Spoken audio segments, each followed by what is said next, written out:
and I've always had it. Like, I just go red. If you wrong, you wrong. You know what I'm saying? Like, pedophiles need to be hung. Anyone argue with that shit, I don't like it. You know what I mean? So at that point, I just didn't have it in me to like even think that I was just like kind of just ignoring the shit. You know, like, well, let's just do whatever you want to do, my nigga. Let's go. Right. And that was, and when and No Man's Land is not a bad album, but when I hear it, it's not like I rap bad, but like I feel like lesser than myself in my mind and my spirit when I hear them cringy ass lyrics. You know, like cause that ain't, and it's not like all of it was like that, but that's how I particularly feel about that record. And that's just being honest. I don't hate it. It's a great record, but and I'm one of 4 people on that album. I don't make an album good or not on my own. You know what I'm saying? It's a group effort, and you know, them boys, like, they didn't share the same feelings I felt, and it'll be selfish for me to be like the album ain't good because of that. Because the album is still good. It's just, as a 40-something-year-old man, that's how I feel about that shit. Like, I when I listen to that shit, like, we don't perform any of those songs. None of them. Off that album. None of them. Like, we did for a little bit perform, like, the singles and the B-side.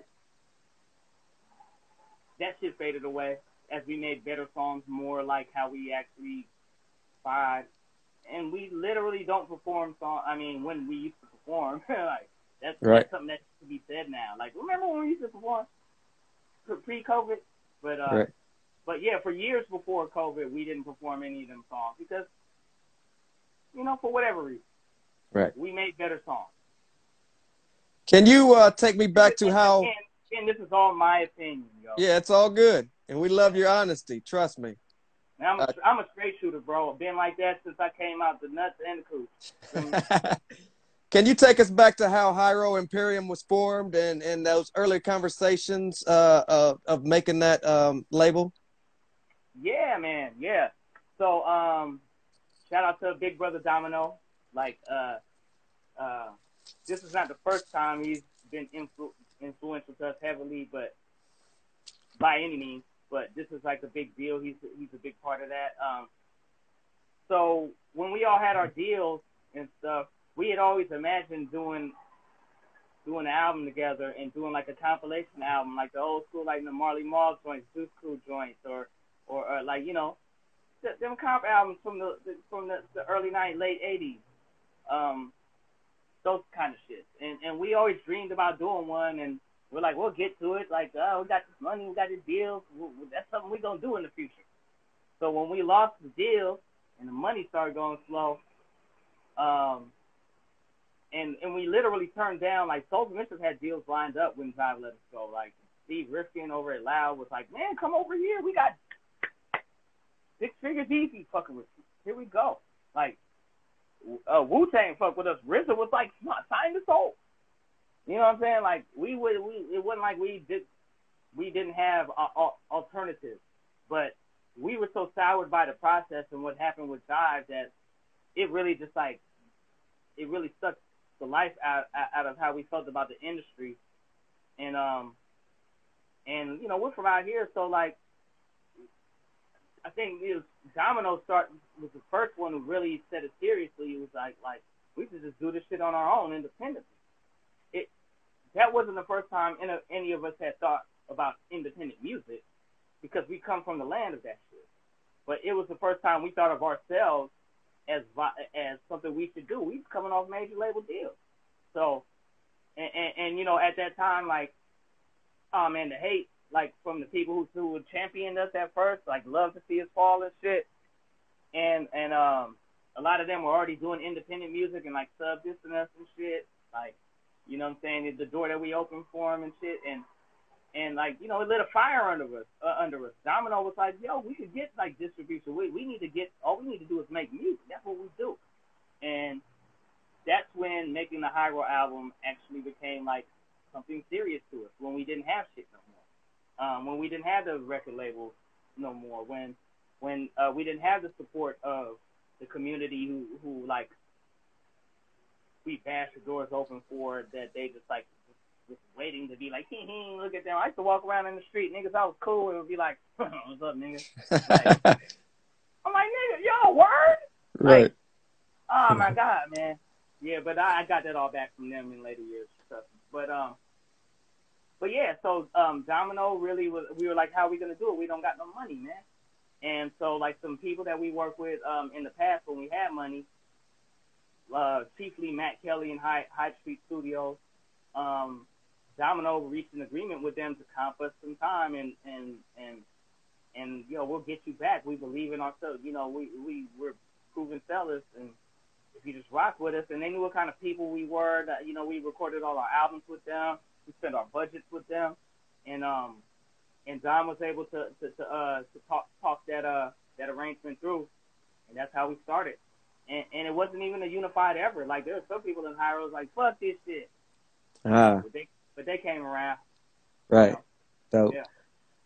Some of your fans in the comments are speaking on the Low Down Dirty Shame, your track you produced, Get the Girl, Grab the Money and Run. Can you speak on that a little bit? Yeah, Get the Girl, Grab the Money and Run. I love that song. You know, I kind of want to tap into another Soul of Mischief in case I get this wrong, but I feel like, yo, man, it was so long ago.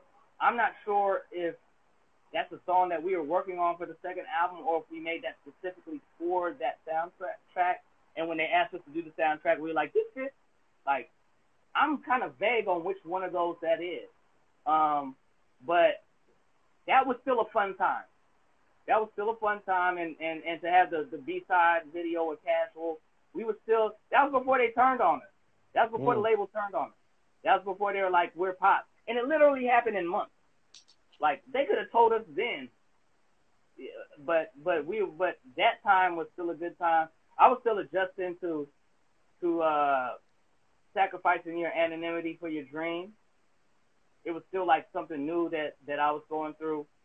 And you know, like the hate that came with that, I didn't understand that. And I'm sure the other fellas have their own versions of how this affected them. Some of them might be like, it's nothing. But anyone who say that is they lying like a fuck. But right. Hey, you know, I was, you know, hey, you know, like if something happened and we all seen it, doesn't mean you can't deny it happened. Right. But those were still good times, and yeah, I remember those times finally. I remember it was right before a lot of bad shit happened, so that's why I remember them. How good I felt at that time, because like it wasn't long after that where shit went bad.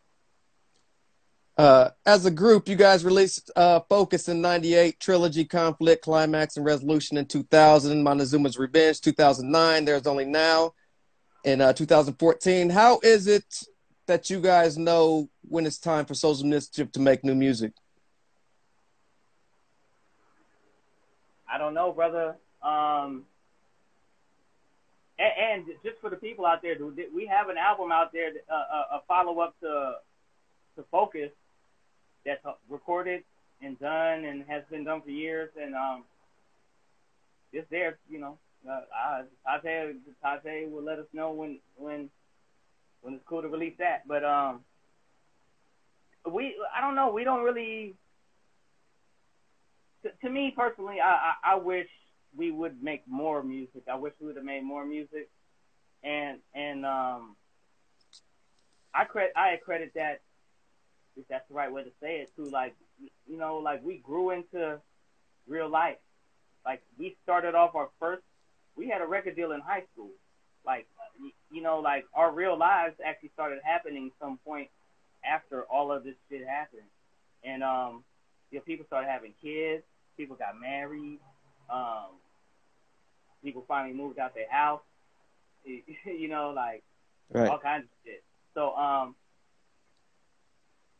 I could easily say, like, I wish we would have made more music over the time, but, like, yeah, that would be unfair to all of, you know, you're a group. 4 to 6 people's individual circumstances affecting how easy it is to come together and on one accord for long periods of time. And there's no right or wrong answer to that. Like, I know that everything we did was kind of organic how it happened. There's a story to every album.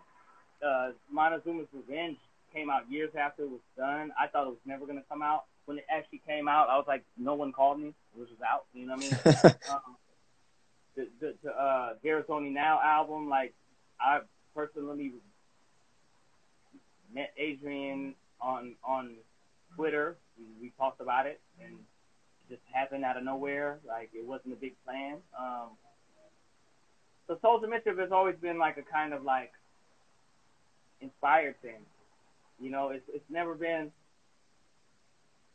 like, you know, the one time it was really like we are just doing this because we have to. It's like No Man's Land. Like, every other time, it's like we making music. You know, like, it's from my point of view. Right. If I knew how to make it happen all the time, we would have made a lot more music. But maybe things happen exactly how they were supposed to. You know. Right. You've also released projects with the whole Hyro Collective, Third Eye Vision, 98, Full Circle, 2003, Kitchen, 2013. How hard is it to get those guys together, and how difficult is it to agree on topics? Is it smooth? Is it rough? What's the creative process like getting more individuals together in the studio? Oh man, it's you know, it's, you know, another thing that Domino was instrumental in. He noticed that, like, after the initial shit happened to us, like, there had to be a way to recreate getting us all in the same place, because our lives had, like, just turned into our lives. And so, like, with Third Eye Vision, like, we rented a spot, and that's where we recorded. With Full Circle, we rented a spot in Venice Beach for the summer, and the High Road company paid for everything, and we kind of just lived together in a beach house with all our studio equipment in it, with our engineer and everybody all together, just so we'd all be together. People had to fly out certain days and come back. For Montezuma's Revenge, like, we had Domino was like, listen, rent a house in the mountains, because this is the only way to get everybody around each other all the time. And even Prince Paul had to live with us, which was fun, which was crazy, waking up every morning and seeing Prince Paul. Like as a young Legend. nigga, like, I'm like, I wake up in the morning and Prince Paul reading the newspaper in the living room.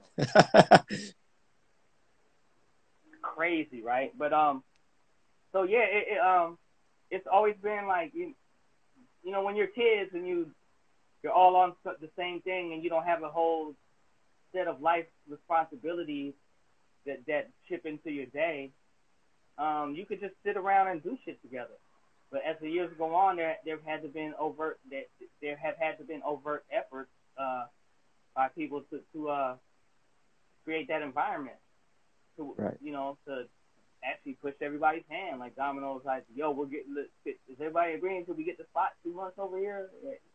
And you know, I don't look at that as like a bad thing. I look at that as like, that's dope. It's dedication. And we ended up buying a building just for that purpose. You know, so you know. So, as a solo MC, you released several projects, Plea Mix, My Last Good Deed, Pepper Spray, and others. We're going to talk about your 2020 releases, but was it always in the cards for A+ to release a solo album? No, not at all. I came into this whole record business like with the group mentality, with the all for one, one for all, like, type shit. Just like, you know, young and green, you know, and no fault to anybody else or myself. That's just was my mentality. And when I saw, like, other people's growth and wanting to do, like, solo records, I was like, man, you know, I probably should too. I had to learn how to do a solo record. My first solo record, My Last Good Deed, was like me just like literally learning if I can be a solo person, because my whole mind had been driven towards this group my whole life. So yeah, and that's why I didn't really do a lot of solo stuff. That after that, a lot of the solo stuff I did was more experimental, like, or more niche or novelty or whatever. It was not like, oh, this is my next solo release.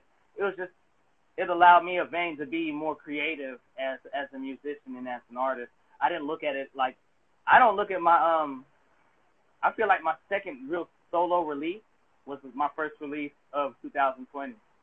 That's how I look at it. I feel like everything else I did, from Pepper Spray to the Legalize It shit, to the instrumental joints, the Molly's Dirty Water, like all of that stuff, I feel like that was just me being creative and just having an itch to make music and learning how to not lean so much on direction and just letting it flow without being in a group, because my whole life had been a group to that point.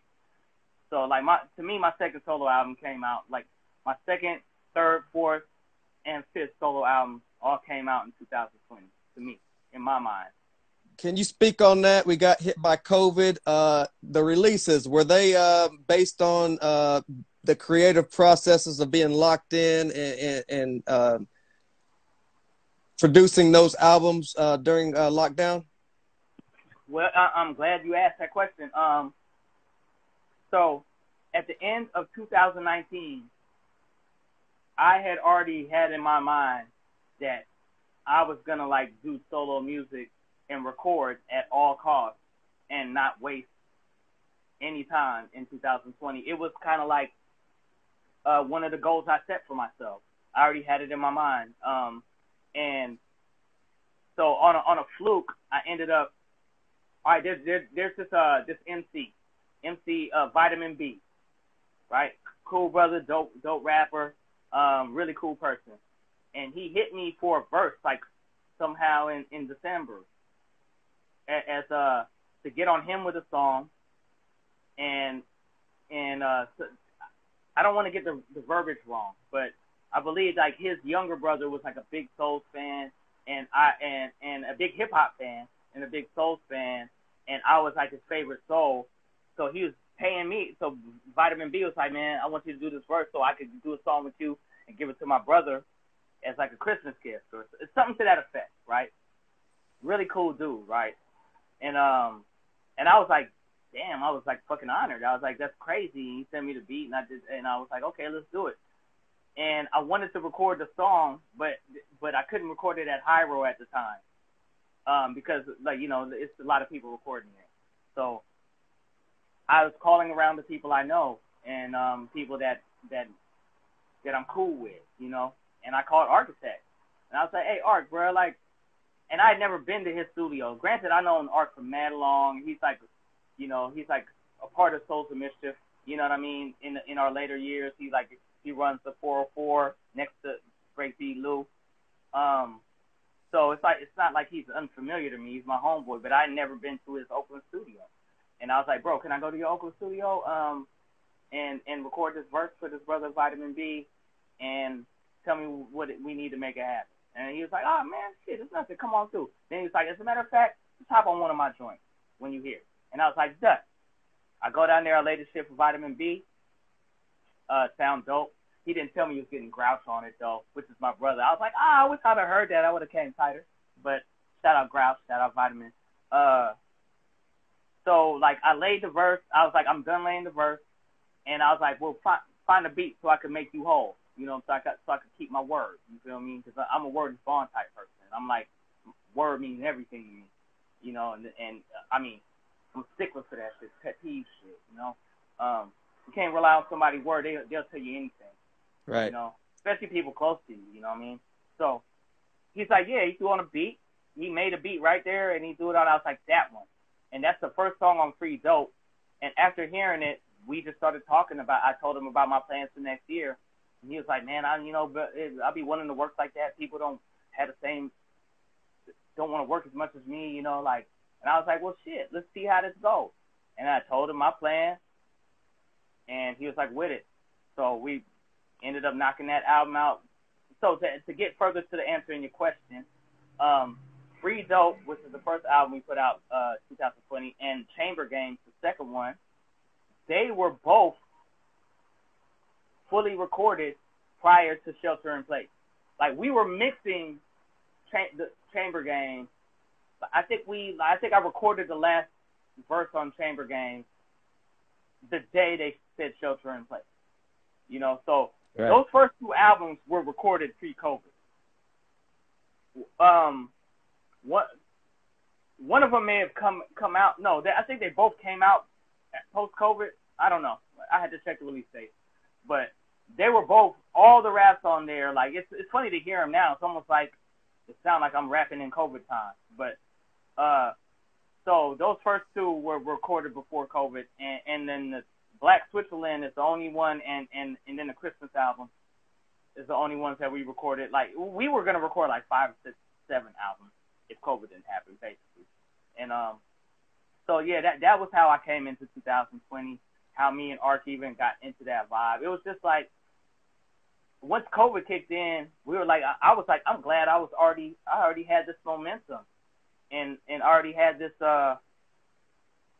vibe to be here. Like, I had already made up my mind that I wanted to, like, be in the studio mad long and just record organically and say whatever the fuck is on my mind, and just be like an artist, like how I am. You know, how I came to be. That was already, once COVID happened, we felt fortunate that we were already on that shit, and we kind of tried to ride that momentum into Black Switzerland and Cold Country. Gotcha. You know, I'm a talker, Playboy. Hey, I love it. I love every minute of it. Before we get out of here, can you tell me what is next for A+? What is next for Souls of Mischief? What is next for Hiero? Oh, man. Like, oh, wow. I'm going to get the stuff I don't know out the way first. Hiero, man, like, we're a resilient bunch. We're the ultimate underdogs, man. You know, like, absolutely. And I take that underdog culture, like, not like Napoleon style, but more like a rite of passage. Like, you know, like, you know, we in the books, man. We in the books. We do it our way. The universe has conspired to help us and bless us every step along the way. I mean, from the early days, like, you know, how we got the deals with Gavin and from being the first music group, period, selling music on the internet. Shout out, because Tajay happened to go to Stanford before internet was in homes, and met this guy Stinky from Philadelphia, who ended up being our SysOp master, system operator. Like you know, like, just the drive, man. And we still here, man, and we never fit in, and that was never our intention. Our intention was to be here on our own accord, and we here. What Hiero is gonna do next, I don't know. I know that we ain't stopping nothing. That ain't nothing stopping. You know, I can't speak for all of Hiero. We're all trying to, like, figure out what it is, and, like, to be quite honest, like, I'm the last person on the email list at this point in the world, at this point in the Hiero life. But, like, bro, like, I like, you know, like, something about being the last nigga, because the last nigga is a nigga you don't want to talk to, but you have to. You know right. What I mean? So I'm cool with that. Whatever Hiero does, I'm with it, 100%. I'm a loyalist. I'm Hiero for life, bro. I talk my shit. I speak my truth, and all of it does not compromise my loyalty to Hieroglyphics. Whatever we end up doing, we gonna do it. I don't see Hiero stopping doing anything. Right. Ever. Like, I just don't, man. Like, it's not even something we own, man. It's something we're privy to be a part of. I'm Hiero. Hiero is something that has blessed us all, and as long as we continue to respect it, it will continue to bless. So I'm here for it. Like like people know me. I'm the same. I was like this when I was 16, 17. I'm Jamaican, bro. Like, you know what I'm saying? Like, for all my faults, I'm a loyalist. So whatever Hyro doing, I'll be there. Same thing with Souls of Mischief. I mean, you know,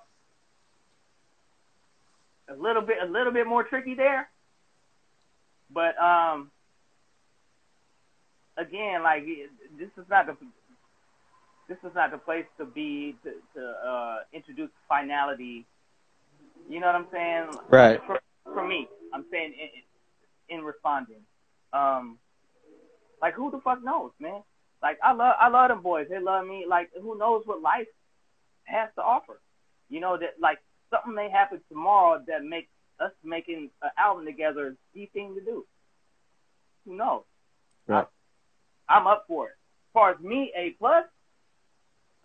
in the COVID land and this whole time, man, like as much as this shit sucks, man, like I kind of needed this, man. Like, you know, I have been Souls of Mischief, Hyro my whole life, and it was like hard for me to imagine anything else. And it made me react certain ways to like other changes in ways, you know, less characteristic of what I feel is my own integrity and way of doing things. And so, like, man, I look at whatever I'm doing now, like I literally make music, like all the albums I made last year, man, like I wasn't trying to prove no point. I was trying to make music. Like that shit, like it made money, man, but it didn't make the money I needed that I lost from COVID. Right. It helped with that, but like I got jobs and shit, like certifications and started businesses and shit, and that's to survive as a working person in pandemic society. But music for me is a passion. It's a labor of love. It's what I'll never stop making music. I love making music. Like music saved my life and provided me with a life that like, man, I'm first generation buying a farm. You know, like first generation. You know, like I'm gonna be doing music forever. I'm gonna be pushing the envelope forever. I'm not like I do a lot. Whatever I do it different and a lot. And I'm here to continue adding. I'm here to like continue growing, continue learning, and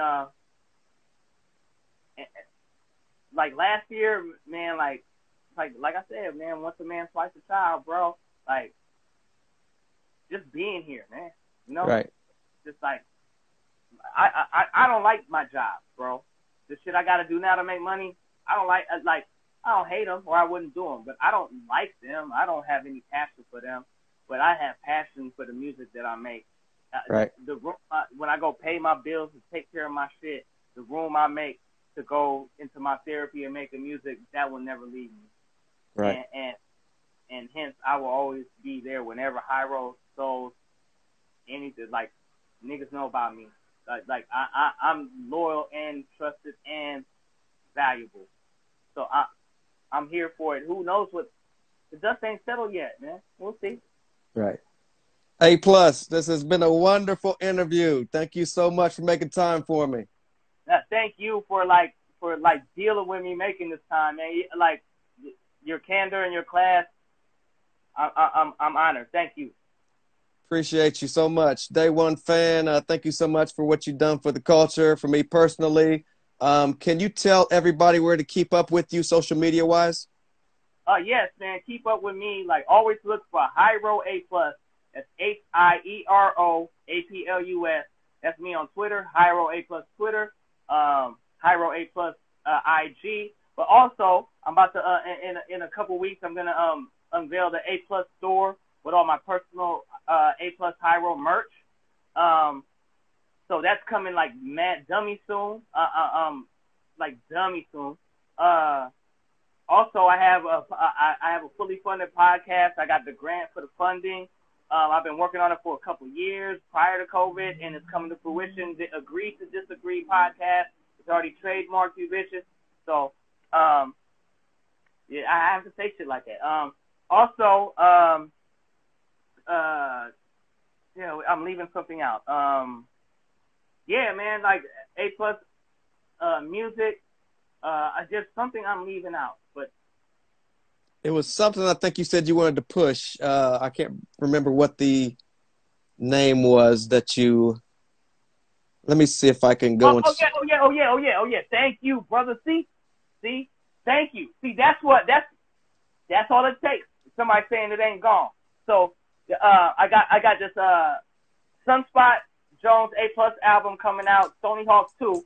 That's coming out like probably March, single in February. I have the album with A+, Pep Love, and King Ductor from 808 LA Beat Theory shit. That shit is fire. That's coming out soon. And these albums are already done. So I can't tell you what's not done yet. But look out for that. The podcast, the A+ Pep Love King album, the Sunspot Jones A+ album, all of these, the A+ store.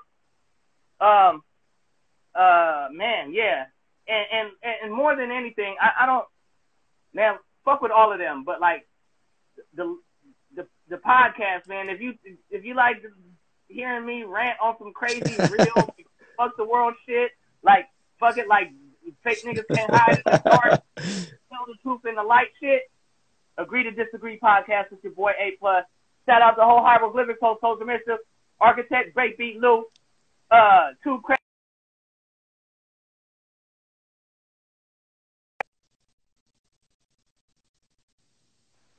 Fuck my job. Love my girlfriend. Kiss my mama. Don't fuck with my sister. Love y'all. Appreciate you, A+. This has been episode 109. That is the legendary A+ from the Hieroglyphics. I'm the journalist Sin-seer. Thank you so much. Thank you, brother. All Bless right. you. See you again soon. Salute.